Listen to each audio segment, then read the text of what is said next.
Bonjour Benjamin. Bonjour Fabienne. Vous êtes à la fois aventurier et entrepreneur. Est-ce que le fait d'être un touche-à-tout est source d'épanouissement pour vous? Alors bonne question, c'est parfois source d'épuisement parce que c'est fatigant de toucher à plein de choses. Et oui, en même temps, c'est hyper formateur et c'est ça qui est magique dans la course au large et dans le Vendée Globe, c'est que, moi, je dis toujours, la performance, elle est liée à tellement de facteurs différents qu'en fait, je pense que tout ce que j'ai fait avant, un parcours qui est un peu atypique dans la course au large, m'a énormément servi, notamment dans la gestion de projet, dans la façon d'appréhender un peu les difficultés de la course. Je ne sais pas si c'est source d'épanouissement, mais je me disais l'autre jour, j'en parlais avec un copain skipper et on s'est dit l'épanouissement par l'apprentissage. Et voilà. Donc c'est un peu ça mon leitmotiv, c'est la curiosité et de se dire qu'on apprend toujours en permanence, quoi. Vous avez réalisé entre autres une traversée de l'Atlantique au Sextant, un 4L Trophy, une mini transat. Qu'est-ce que ces différents défis vous ont appris? Bah, chacun était différent et à différentes époques de ma vie, quoi. Le 4L Trophy, moi j'avais 18 ans et j'ai découvert à ce moment-là que bah, rien n'était impossible, quoi, et qu'on pouvait découvrir plein de choses à travers l'aventure. La Transat au Sextant, c'était un peu différent, c'était en collectif, et donc c'était en groupe. Et à 20 ans, de passer 3 mois sur un bateau dans 4 mètres carrés, ça fait réfléchir aussi un peu sur l'ego et sur voilà, la vie en communauté.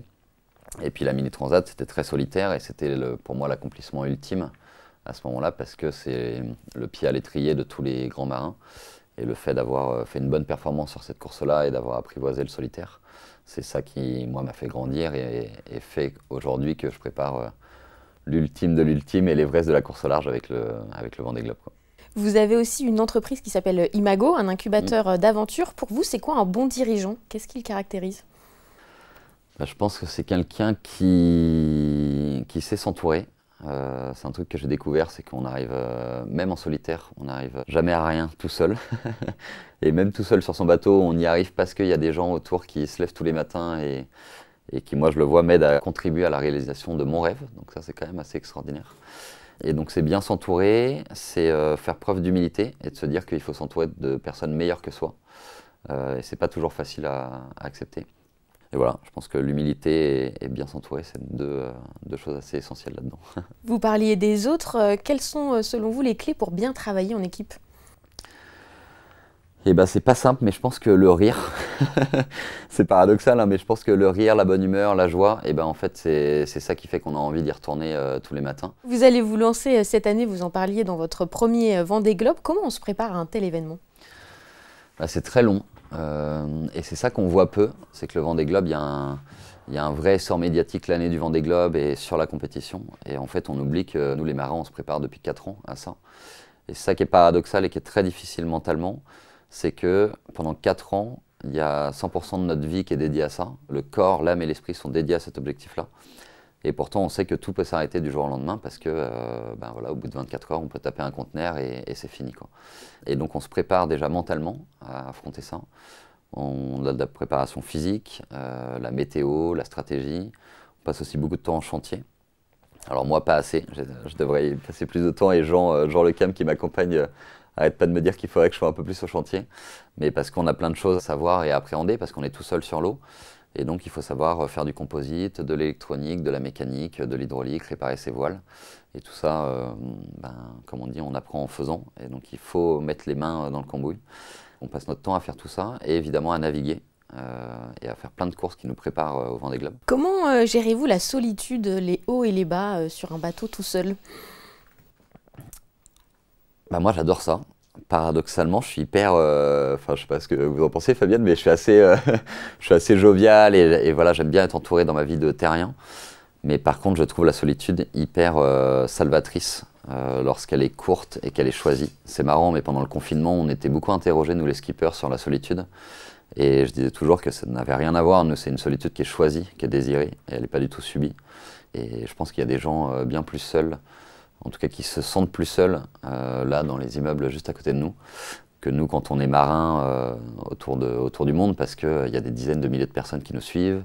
Il y a des sponsors qui nous soutiennent, il y a des gens qui sont là au départ, il y a 600 000 personnes qui seront là au départ. Donc c'est une solitude toute relative et elle est à mon sens salvatrice parce que moi, le truc que j'adore dans le solitaire, c'est que je trouve que dans la vie de terrien, on est très influencé par notre environnement extérieur, quoi. Donc là, par la discussion qu'on a, et quand on est seul en mer, puisqu'on n'a pas d'interaction avec l'extérieur, chaque décision qu'on prend, chaque choix qu'on fait, chaque geste qu'on fait, il est pleinement sien en fait. Et moi, c'est ça que j'adore là-dedans, c'est que ce soit des bonnes ou des mauvaises décisions, elles sont plus faciles à assumer parce que c'est nous qui les avons prises dans notre âme et conscience.